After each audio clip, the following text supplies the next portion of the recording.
ఓవైపు కుటుంబ పోషణ కోసం తండ్రి విదేశాలకు పోయాడు. మరోవైపు తల్లి అనారోగ్యంతో మృత్యువాత పడి కానరాని లోకాలకు తరలిపోయింది.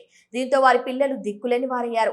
జగిత్యాల జిల్లా మల్యాల మండలం తక్కల్లపల్లి గ్రామానికి చెందిన పిల్లల విషయం తెలుసుకున్న ఎమ్మెల్యే మేడిపల్లి సత్యం స్పందించారు. వారికి విద్యా భవిష్యత్తుకు భరోసా కల్పించేందుకు అండగా నిలిచారు. తాటిపల్లి గురుకుల పాఠశాలలో 2 బాలికలకు ప్రవేశం కల్పించారు.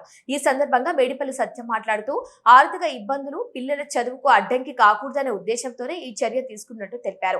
భవిష్యత్తులో తన సొంత బిడ్డలుగా కూడా బాధ్యత తీసుకుంటారని భరోసా ఇచ్చారు. స్థానిక ప్రజలు, గ్రామ పెద్దలు మేడిపల్లి సత్యం చేపట్టిన ఈ సేవా కార్యక్రమాన్ని అభినందిస్తూ బాధిత కుటుంబానికి అందించాల్సిన సాయాన్ని ప్రశంసించారు. పిల్లల విద్యా భవిష్యత్తుకు భరోసా కల్పించిన ఈ చర్య పలువురికి ఆదర్శంగా నిలుస్తుందని పేర్కొన్నారు.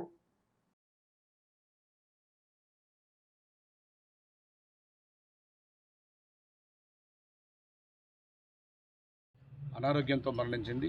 ఆమెకు 4 ఆడపిల్లలు. వాళ్ళ భర్త కూడా గల్ఫ్లో ఉండే. వాళ్ళ కుటుంబం చాలా హృదయ విదారకరమైన ఘటన. ఆ రోజు ప్రతి ఒక్కరిని కూడా కలిచివేసింది. పిల్లలకు తల్లి లేదు, తండ్రి చాలా దూరాన గల్ఫ్ దేశంలో ఎక్కడో జీవనోపాధి కోసం వేయండు. వాళ్ళ కుటుంబం వీధుల పాలవుతుంది. ఖచ్చితంగా వీళ్ళందరినీ బాగా చూసుకోవాలి, వీళ్ళకి మంచి ఎడ్యుకేషన్ అందించాలి. వీళ్ళు మొత్తం 4 ఆడపిల్లలు.